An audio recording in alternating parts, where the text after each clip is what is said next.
Welcome to the Iron Self podcast, where we jump into health, fitness, mindset, and becoming the best version of yourself. Today with your hosts, Mike and Kayla Minion. On today's episode, we welcome Terra Dawn. Terra is a mom of three, a homeschooler, and runs her own business from home as a habit transformation coach and certified personal trainer. Terra's certification and background with at-risk families and youth lead her to the path that allows her to create a ripple effect in working with women to help them claim their self-worth through a holistic approach of movement, nutrition, and heart work. She's the creator of the hashtag Self-Worth Project, which allows women to dig into the habit transformation that gives them the lifestyle they deserve with the healthy mind, body, and heart they also deserve. This program is deep work and deep digging. She helps her clients get to the source of their self-sabotage and wounds with a very hands-on coaching approach. This is never about size or numbers on a scale. This is about emotional, physical, and mental health of women who create the ripple effect of our future. So welcome to the podcast today, Terra. We are excited to have you. I know we are talking all things self-worth, and this is totally your area of expertise. So let's dive in. All right. What is self-worth? How would you define it? Whew, that's big. So a lot of people think that self-worth and self-love are the same thing. They're not. Self-love is often started as self-care, which turns into a routine, which becomes a part of our self-love. It's just what we do. It's just a part of our natural being, and it just becomes natural. Claiming our self-worth is about behaviors, habits, boundaries, learning to trust in ourselves, developing the relationship with the inner critic. All of those things have to happen in order, and we have to feed ourselves well. What we eat, what we read, who we hang out with, what we're spending our extra time doing. All of that ties into our self-worth, and it's making sure that we are maintaining our self-worth in a standpoint that we are standing in our individual highest integrity. It's not about who we were told to be, it's about who we genuinely are and stepping into that. That is the definition behind claiming our self-worth. That's awesome. I love that you put, like you said, feeding yourself, and it wasn't just the nutrition though. It's like, what do you feed yourself with? What you're reading, what you're watching, what you see and do on social media, like all of that input comes in, like you said, to feeding yourself. It's not just what we're eating; it's what else we're putting into ourselves. Yeah. Mm-hmm. How do we digest the world around us? And it's the people we surround ourselves with. If you're a goal-oriented person and you are not having the success that you desire, how many people around you are not goal-oriented? Yeah. Are they keeping you down? Are they keeping you stuck? And keeping you stuck, nobody can keep you do anything, but that's part of the self-worth. When you have the ability to still have those people in your life and still rise up and say, well, no, this is my time dedicated to this and this and this and this. We just don't break boundaries for people who don't quite realize their worth yet. Well, I think a lot of people have a hard time holding themselves accountable too. So a lot of people again, we've talked about this a lot, but a lot of people make plans, but they don't hold themselves accountable to actually the action behind that plan. So then you start to lose that self-trust, and then it just is a cascade effect from there. Well, like you said, it has to be with the people you surround yourself with, right? So if you're not surrounding yourself with people that are like-minded, that are going in the same direction as you, they're holding you down. Think of like an anchor on a ship. I mean, my grandma used to always say, you can't soar with the eagles if you keep flying with the crows. And I mean, I want to be an eagle. I don't want to be a crow. But you know how many years I've spent being a crow? Mm-hmm. I mean, that's not a dig at anybody that I've hung out with in the past or anything like that, but that's just to say that I wasn't at the point where I was ready to be an eagle. You weren't in that growth mindset. Yeah. You were settling. You were okay with living the exact life you were living. There wasn't that aspiration. Yeah, there's no want for more. Well, the funny thing about that is I'm listening to you, like, of course, I think we all kind of grew up into that scenario where we're around a lot of the crows. We'll stick with that analogy because it's really great. We're around a lot of the crows, and nobody wants to see the others succeed more than they are. You're always going to be criticized by somebody who's doing less, never by somebody who's doing more. And I can say that from a pretty early age, I was really okay with stepping out of the box and doing something different. I actually never really felt like I fit in or belonged anywhere. And it wasn't up until about 3 years ago that I realized that I actually belong everywhere. And it's my choice or not whether I choose to fit into the circle that I'm currently in or not. But I'm not the sorority girl. I'm not the person that's just gonna jump in and just be a part of everything. I walk to the beat of my own drum, and I really always have. And so I think it took a lot of time and a lot of fighting and resistance to what was actually meant to be for me to discover my own self-worth. It took a lot of years and a lot of mistakes. But and that's where the experience comes from, and that's where the coaching experience really becomes rich, is because it's like, well, no, I've experienced that before. Yeah. I can give you the shortcut through the nasty path you're about to take. And so it's really cool that when we can identify that we're supposed to be an eagle, that we're not meant to fit in, we're meant to stand out, that makes a huge difference, having that one realization all on its own.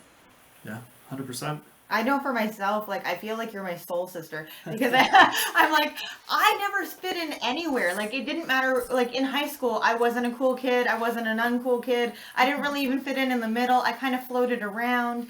And even as an adult, I wouldn't say that I've fit in any specific box. And I, too, was on a very similar journey, in the sense of, like, well, how do I fit into this world? Like, where is my role? And, understanding now is like, I started out as a leader. As a child, I was told I was too bossy, I was too loud, like all of those, like those things. And at the time, they're being used as a negative, right? Mm-hmm. And I'm like, well, those things aren't negative.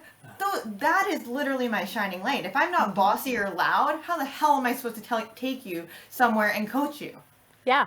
And you know what? I was always told the same thing. You're too bossy. You're a know-it-all. Well, I soak things up like a sponge. It was made as a detrimental thing. And I'm like, but I soak things up. This is good. And I was always too loud, too energetic, too friendly, too networky, too whatever. And that's been my theme of my whole life. But it's served me really well in the work that I do and I have a gift of holding space for people. I'm the person that I can be anywhere, and people just open wide up to me and just share their deepest, darkest, hardest stuff, and often will have tears when they're sharing with me. And I've had people say, does that happen to you all the time? Sure does. And it's just something about who I am and how I was brought into this purpose, is that I'm here to hold space. And why not take it into developing a program where I can hold space and give them tools and help them take their life to the next level, so that they can live in their full expression too. They can be all the too muches, and it's exactly enough for the right people.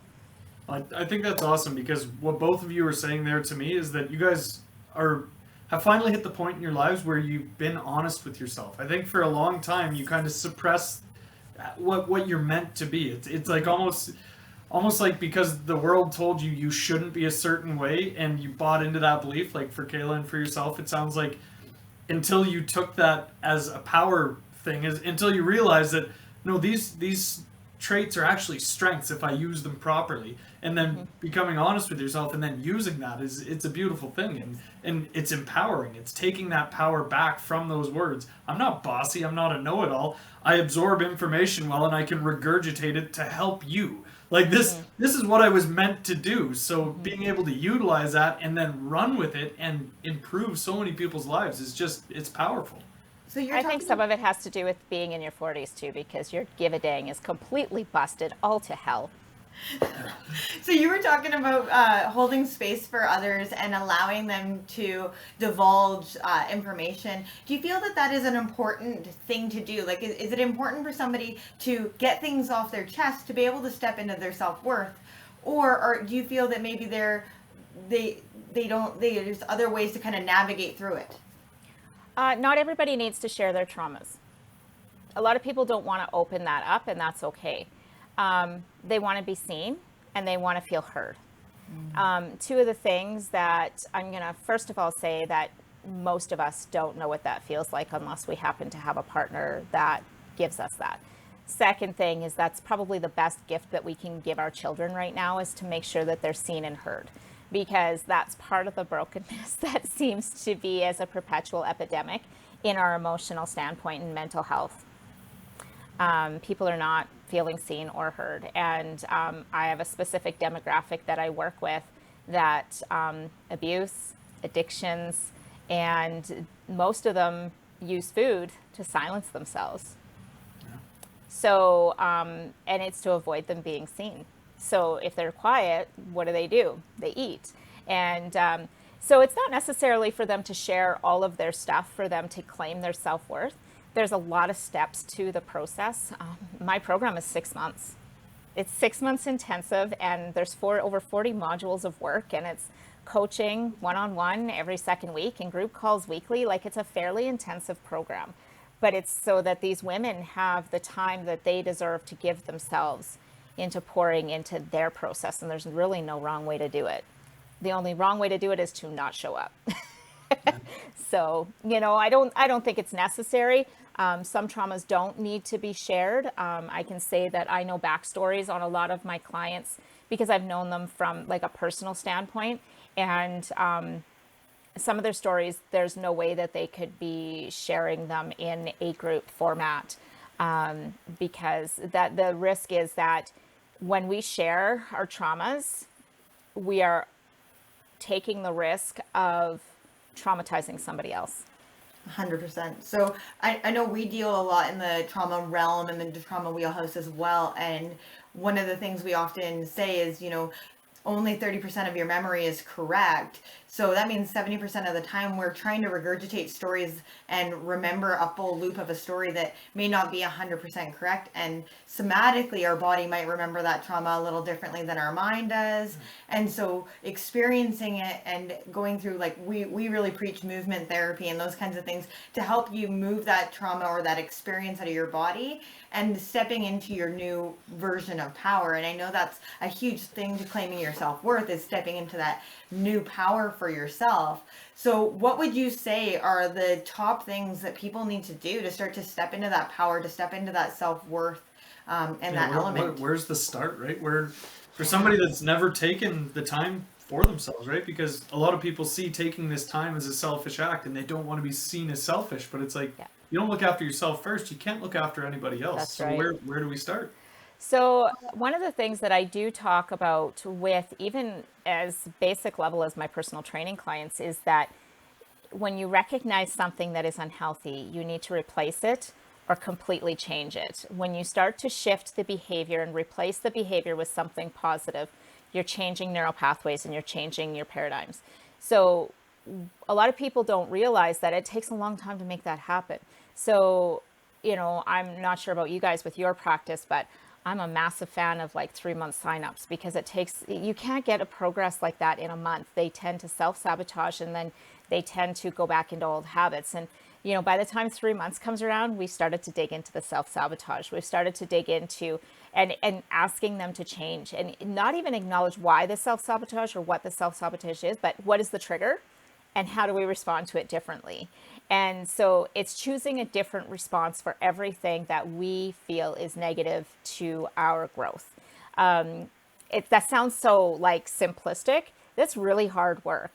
So if you picked on one thing that is not working for you and made the decision to react in a specific way opposite to what you would normally do and carried that out for the next 3 months, you have now just changed that neural pathway. The cool thing about that is that there's always a ripple effect to that one thing, and people don't even realize it.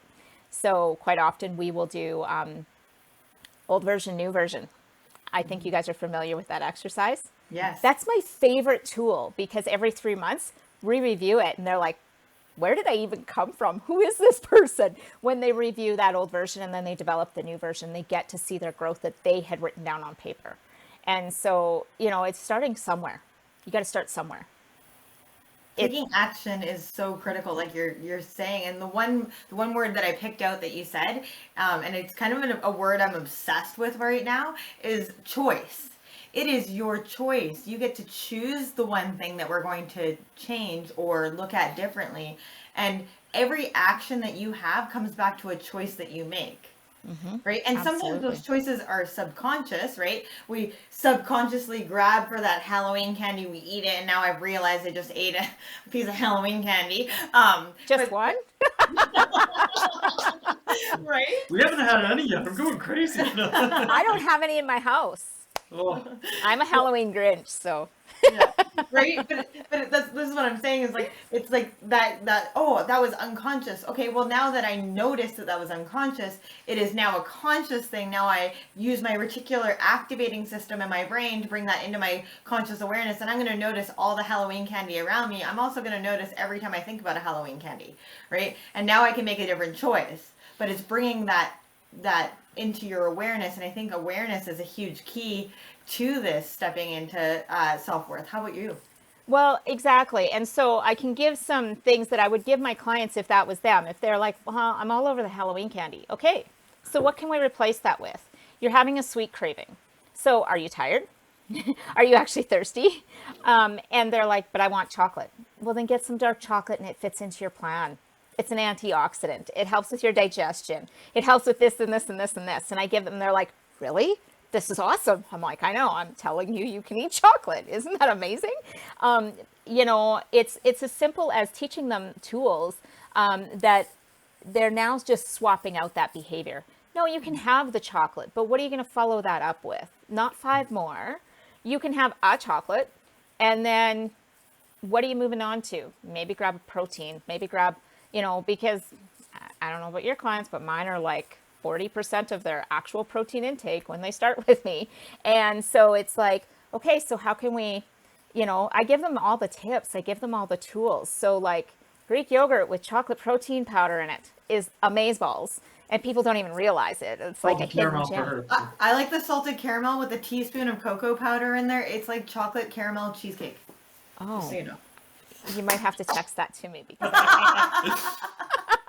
but you know what I mean? Like we can find ways to have the guilty pleasures without ruining our body. Well, and the other thing is, it doesn't have to be a guilty pleasure. If you choose, again, it comes back to choice. If you choose to eat something that isn't 100% on your plan, make that choice. Be okay with yourself and that choice and move on. Don't get stuck on it and then just keep, keeping that same. Well, and then don't jump on the treadmill and run for 45 minutes to punish yourself for what you just ate. Yeah. Because A, the treadmill doesn't work for that. But B, you know, like it's a mentality around it that you can live life and eat the things that you want to eat. It's about moderation. It's about self-control. And, you know, I think it's just choosing one thing, like that one choice and making that one change. And pretty soon you start to feel pretty dang good. Like for us as competitors, when we go off of our plan after our show, how does that feel? It feels great amazing. Going down. It feels terrible for the days after because we just fed our body stuff that it's not used to. So our bodies are like, what the ever living? And it's the same with behaviors. We go off the rails with our behaviors. How do we feel when we're done? Yeah. Right. And it affects our relationships. It affects everything around us. And claiming our self-worth isn't just for us. It's for the people around us too. It's for our sons who, you know, I'm going to speak on the women's side of it because this program is women's. Sorry, Mike, but I think you might agree with some of this is that, you know, us as women teach our sons who they want to marry and what kind of spouse they'll have. And we teach our daughters what kind of woman they're going to be and how they want to carry themselves in this world. Mm-hmm. And that's our job as moms. As dads, I could probably identify a million things, but I don't want to speak for Mike.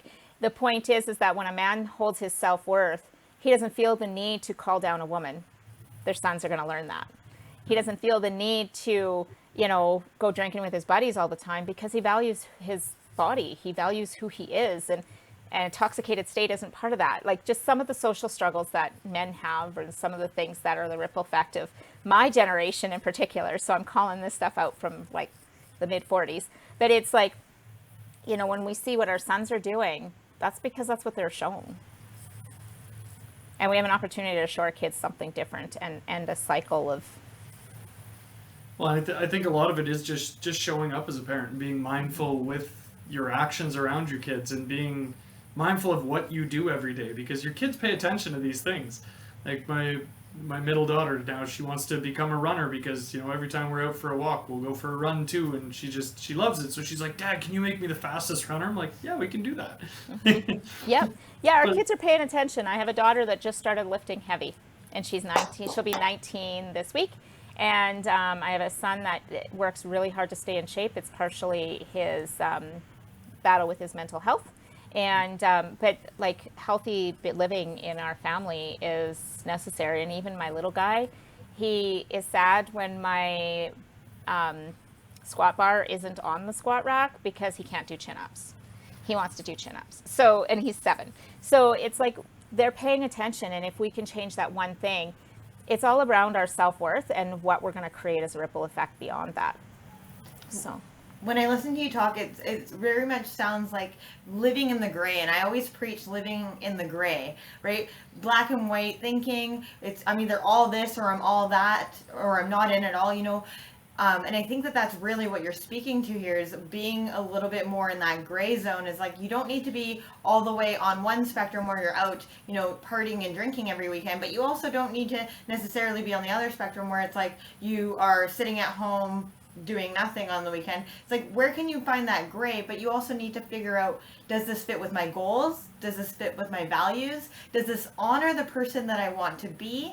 And does this honor the direction that I'm traveling? Right? And I think like that is so critical, is being able to define who you are and know where you are now and know where you're heading. And I think that comes into that self-worth, because a lot of the time for people with self-worth, they get stuck in a moment or a situation in the past. So when you talk about trauma and those kinds of things, it's like that moment was my defining factor, and that is where I've left my worth, or I left my worth with what somebody gave me a critique of or said something to me in a much younger years of my life, and now I've carried that worth with me forward. Even like you said, watching parents, if you watch a parent that doesn't value their own self-worth and they don't have their own self-compassion or self-love, then we start to mimic those behaviors and we start to elicit those behaviors. So being a little bit more conscious of, where is my self-worth coming from? Where do I want to go? Where am I heading? And then starting to model that, and that you're not stuck from that one moment. You have that choice to allow that moment to uplift you and to become something totally different. Yeah, using it as that pivot point rather than a defining moment. one of the things that you hit on was setting goals. People without worth don't set goals because they don't have a vision. They don't have a direction.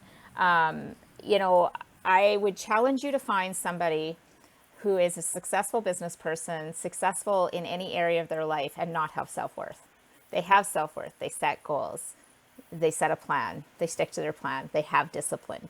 And so when we take a look at setting goals, if people are resistant to set goals, it's because they don't feel they're worthy of even achieving it, or they don't believe in themselves to accomplish it. So they just don't bother. It just stays in the air as a wish and a dream. And they're not willing to set those goals. Goal setting is like call one of the self-worth project. I have a girl starting actually today. And so we do a 6-month vision. Where do you want to be in 6 months? And like before we do any of the module work. And then it's like, okay, so let's out of this vision, let's develop some goals. And then we're going to break them down into monthly goals. And then this is what we're going to review each month on your calls and see where your progress is at. This is your vision, not mine.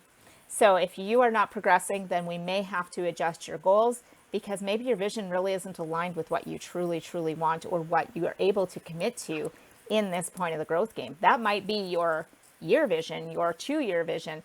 It's not wrong. It just may need to be adjusted.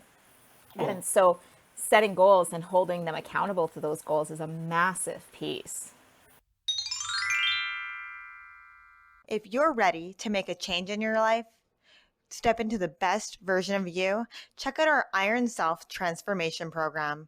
Find more info on our website, www.ironbodycoach.com. Just with the goal setting too, if they haven't set goals in the past, when they set their first set of goals, they might seem like, especially if you've seen a million people set goals before, so it's like you see the goals and you're like, okay, well, they're not there yet, but they're trying. So it's like, this is their first set of goals. They don't even know what they want yet. So then you start, okay, this is what you want. Well, let's build an action plan towards that. And then they're like, oh, wait, I actually have to do this and this and this first. Like, yeah, okay, well, now you got there on your own. So now we're going to help you get towards these smaller goals. And then we're going to work our way up to this big, hairy one, right? Yep, exactly. And it's funny because a lot of people have a lot of different strategies around goals. I'm not a fan of big, hairy, audacious goals. Not a fan at all. Yeah. Because I think for a lot of people, it sets the bar out of reach and they never succeed. Yeah. And so one of the things that I have taught my women is that success is only about their bar, the bar that they set, 100%. Nobody else. And I've also taught them that about failure. Failure is the opinion of somebody else's bar that they have set for you. And if you don't meet their bar, that's the definition of failure. So if you don't meet your own bar, what do? Do you feel bummed out? Yeah, but do you pick yourself up? So failure is really about people pleasing. We talk And about so- failing forward all the time. Like if you fail, Right. that's where you learn the most lesson, right? If Yeah. you fail something, the lessons that you learn in that failure are going to set you up for success the next time you do. You don't learn by succeeding. You learn by failing. And fail forward is what we constantly preach, because you need to fail to succeed. Well, and I wrote a blog last night and actually posted it.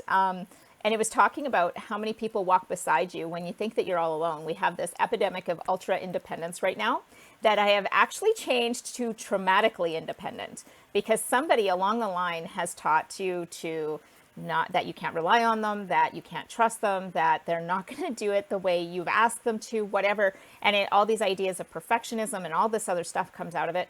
And I talked about falling flat on my butt, flat on my face, falling. And there was always somebody there to pick me up. So while most people are like, you're so independent, you're so this, you're so that, it's a trauma response. That's not something to be proud of. It's, and so like really talking about how we can take a look at that and claim our worth and understand that asking for help is part of having self-worth. Having the humility to receive help when it's offered is part of our self-worth. There's so many things to this that it's really hard to wrap it up in a pretty little present. And it doesn't really belong as a pretty little present anyway, because our lives are a little bit messy and it can be presented as such. So. Well, I think being able to ask for help to begin with is very powerful. That humbling ability, right? Being able to say, hey, I fucked up, I need help. Well, and how many That's men a hard have thing to that? ask. I feel like women, we tend to like reach out, like, oh yeah, I think I need some help, and then we kind of just tend to dabble in it. Whereas I think that men have a harder time going, I need some help, because they tend to look at it as a and I mean, back me up here, but they tend to look at it as like unmasculine. It's unmasculine to ask for help. Well, that's a societal thing. But though, I think too. that's far from the truth. Like, I just don't think. I think it's unmasculine to not ask for help, because I mean, like, if you go back to like hunter-gatherer days, there wasn't just one man going out hunting and doing everything by himself. He had a tribe behind him. You know what I mean? And if he needed help carrying something, he asked somebody for that help, and asked somebody to help him out along the whole course. It wasn't him alone. And I think that, as like you said, as a society, men are left to think, I'm alone, and if I ask for help, it's seen as a weakness, when in fact I think it's a huge strength. I think being able to admit you're wrong and being able to ask for help are two of the best qualities anybody can have. If you can admit in your own fault and then ask for help for something, you're ahead of 90% of the game.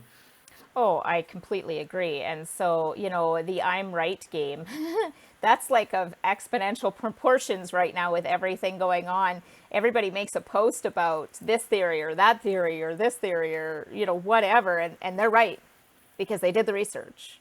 And so like people stand in that standpoint all the time, even trainers. Well, no, I'm right. Well, no, just because that worked for you, that doesn't mean it's going to work for this person or this person or this person. And there's always going to be a different science and a different theory. And there's always going to be something else that's coming up. And I think there's humility in admitting that we don't know everything. And it's a level of self-worth when we can stay in our humility, but be brave and bold and courageous and vulnerable, and really just step into that full expression, like I talked about before, bringing it back full circle. And it's, self-worth seems like such a big thing, but really when we boil it down to behaviors, it's really about boundaries and knowing what we want and having that vision and standing strong in that. I think a huge component to it too, is really that trust, and that trust with yourself. And like we've been talking about goal setting, and we've been talking about all of this other stuff, but what we haven't kind of, I guess, blatantly said, and I think it's been implied a lot, but not blatantly said, is that through this process of, accomplishing goals, or, just even just setting the goals, staying committed, all of those things, what comes out of it is this trusting relationship that you develop with yourself, right? It's a paradigm shift, because a lot of us have this distrust with ourselves from a very young age, where it's like, if I don't tell myself exactly how I'm going to do it, I don't build that trust. Well, and I mean, like, coming from myself with having, like, I was always shown love by being given food. So when I needed to show myself love, what did I do? I gave myself food. And so then you go into what I'm going to call diet culture, where now food is the enemy, and there's either good or bad. And that was where I really left a lot of labels, because I didn't have the understanding at the time that I could live in the gray.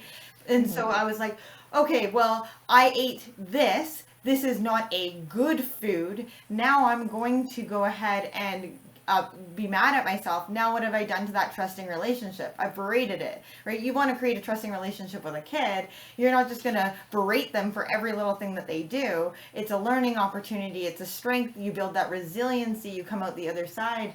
And that's really where that trust comes from, right? And when you say you're going to do something, the kid learns quite quickly you're going to follow through. And if you don't follow through, they also know where their boundaries are. So I think the trust comes back to, like you said, setting those boundaries, and those boundaries with yourself, not just the world around you too, and how important that is to your self-worth.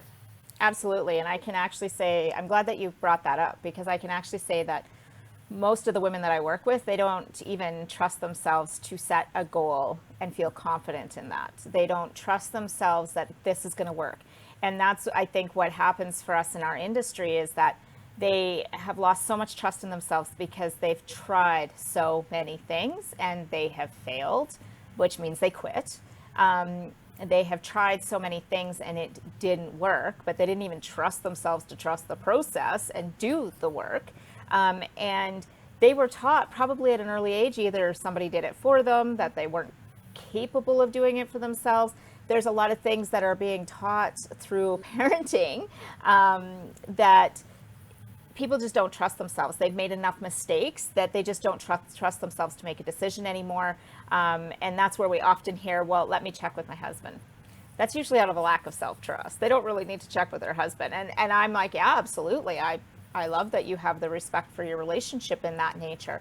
But it's that lack of self-trust comes from a long line of stuff, and it's acknowledging that. And so one of the things that I'm going to say in the process that I do with my clients is that we talk about the inner critic a lot. Mm-hmm. The inner critic is the end-all be-all of stopping points for us in every area of our life, and it shows up different for different people in different areas. So for me, it shows up in relationship. I've made a lot of mistakes in relationship. It doesn't show up for me in other areas of my life. It more shows up for me there. And what I can say about that is I actually ask my clients to identify the source of their inner critics. And they hate it because they feel like they're blaming somebody.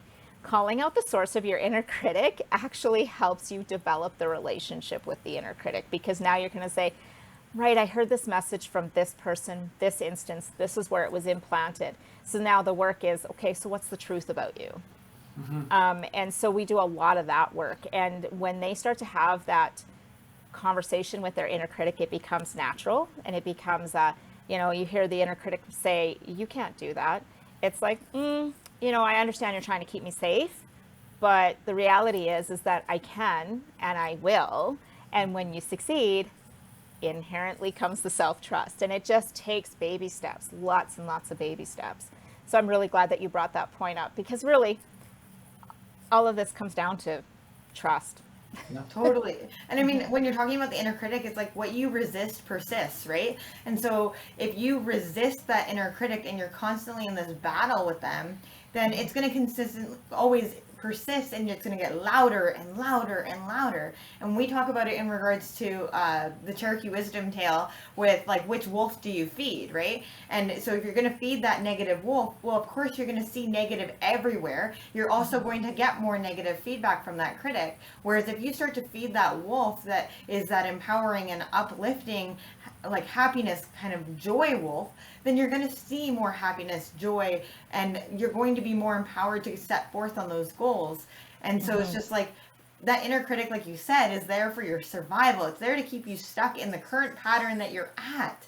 And until you acknowledge that inner critic and acknowledge that that inner critic is meant to keep you in these similar patterns, that you can actually begin to challenge yourself and step outside of it. And I think, like you said, challenging those messages coming from the inner critic, it's like, oh, okay, no, you couldn't do that. No, actually, 10 years ago, I couldn't do that. But guess what? Now I can.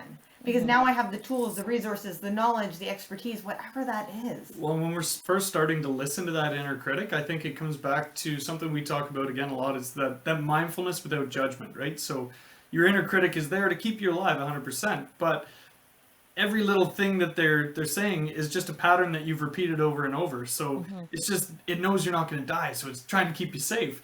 But at the same time, being able to recognize that and then just let that go, so then you can step into this power instead of just repeating the same pattern again. Well, and so the inner critic develops based on something that happened to us, and it thinks it needs to keep us safe. Yeah. The second thing is that, you know, I'm very conscientious with my work that we're not just pushing that inner critic down with positivity, or just pushing it down with negating it, or pushing it down, because that's where trouble happens. And that's where people will go to a seminar, do a whole bunch of work, and then 6 months later, they're back where they started because they didn't develop the relationship.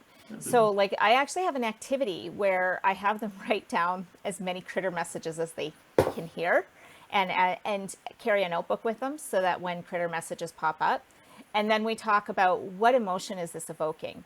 Is it evoking the emotion of fear, hurt? Those are the two base emotions. And so what are you afraid of, and what hurt you?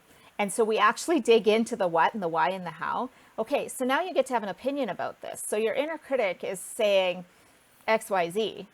You get to have an opinion about that. Have the conversation with your inner critic.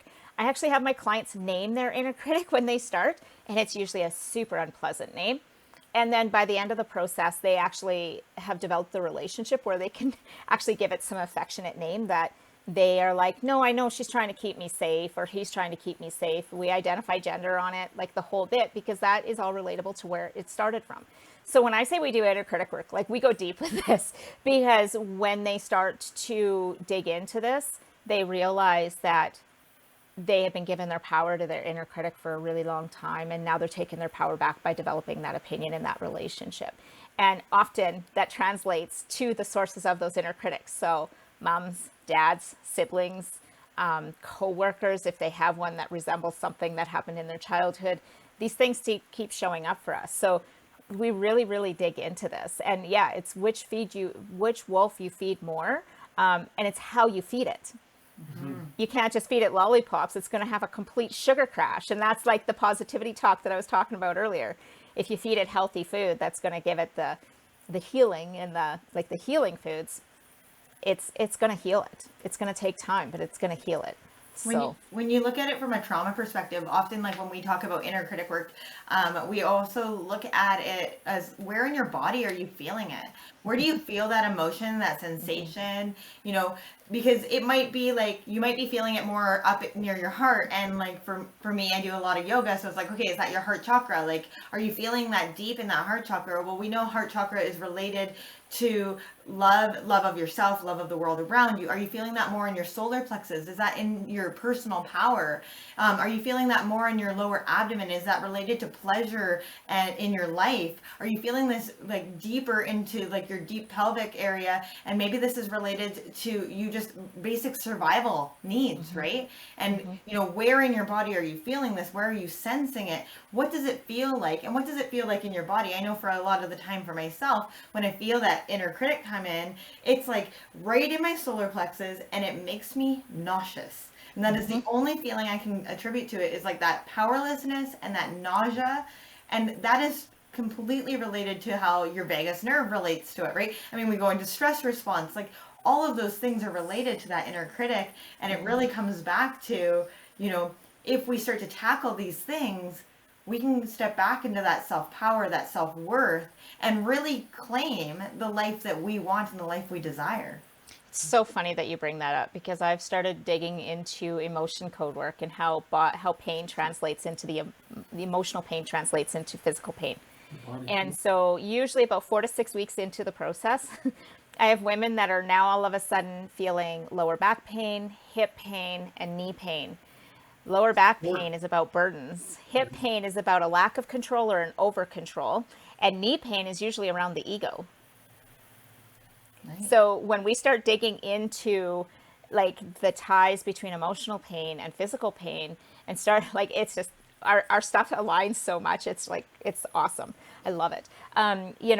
There's so much that we could go into this in the healing, and self-worth is just really a pretty name to encompass a whole lot of really hard work, but it's so worth it. And I think a lot of society kind of glazes over it. We look at it as like, okay, we have self-worth. You should have this. It's this miracle thing that one day you're going to achieve this. You're going to have self-love. You're going to have all these things. And it's kind of, they feel fluffy. And when you actually, like, I think through this whole conversation, it's not fluffy.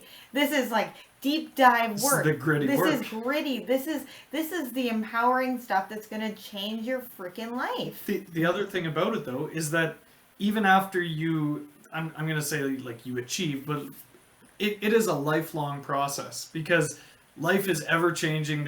Your life will never be stagnant if you are in a growth mindset. So then you're still going to be working on this, just at different levels throughout your entire life. Well, it's kind of like never really achieving enlightenment, right? You kind of are always striving to achieve it, but it never fully comes to light. I don't know the word I'm looking for. I refer to it as weeding a garden. It's never a one and done.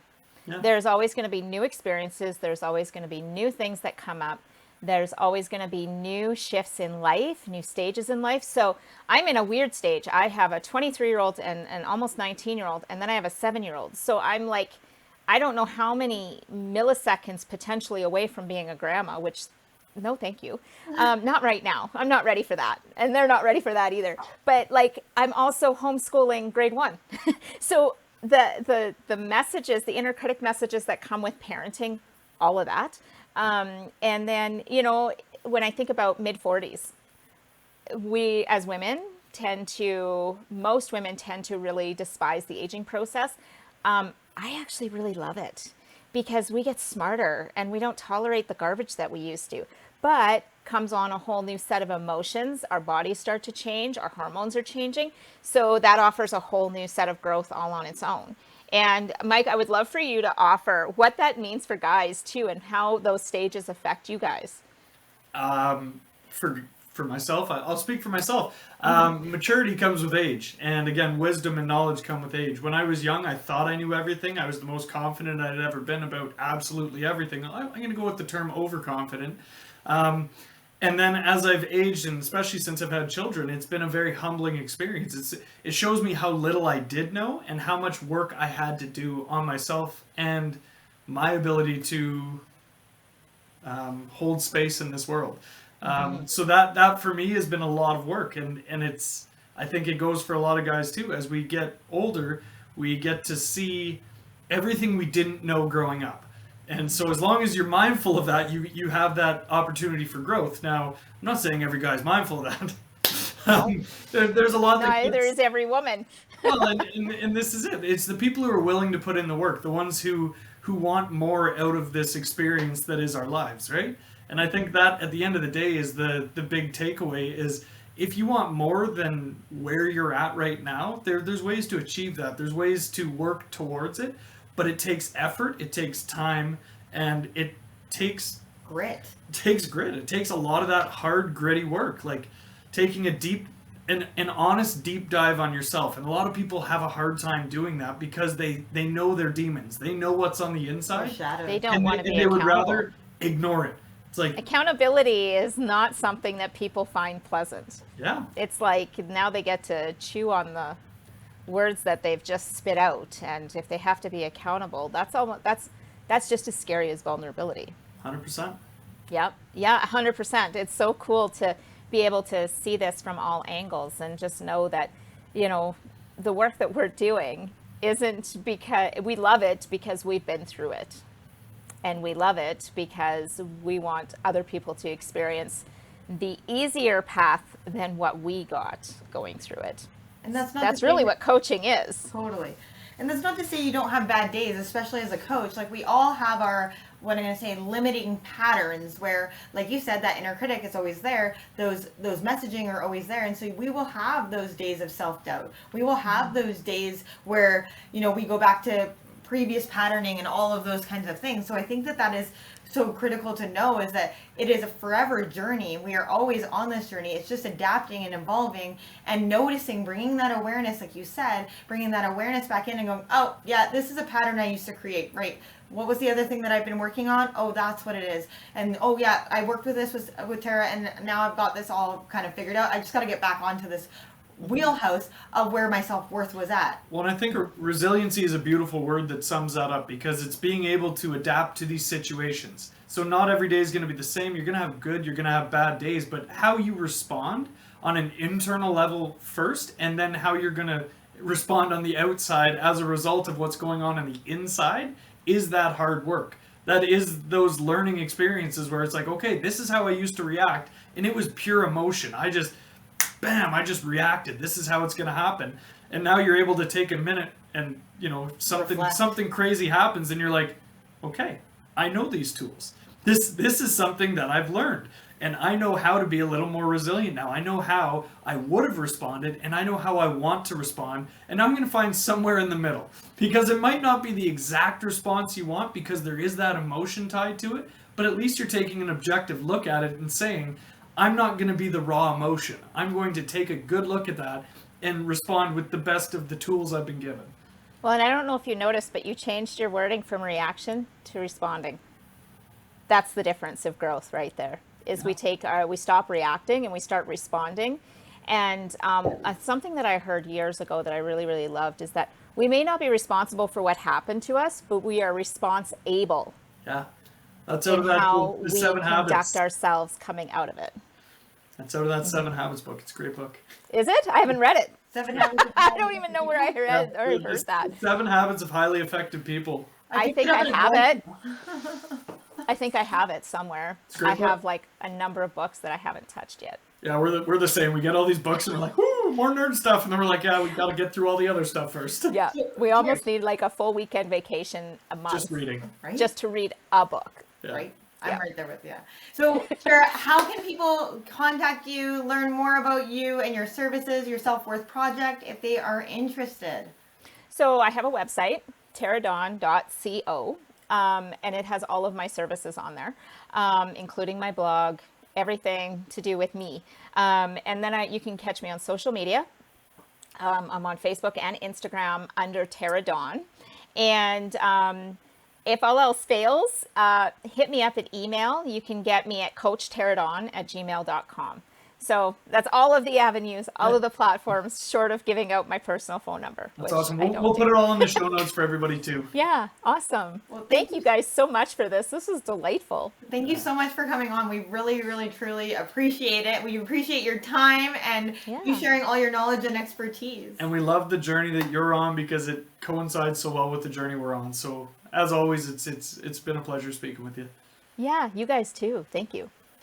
If you're interested in some of the services that Terra offers, you can find her at www.terradawn.co or at Terra Dawn on social media. If you're loving these episodes, make sure you share them with a friend, a family member, a loved one, or anyone you think that could benefit from these podcasts. Make sure you leave us a comment or let us know what you're thinking. We love to hear from you. That's all for now. Bye for next time.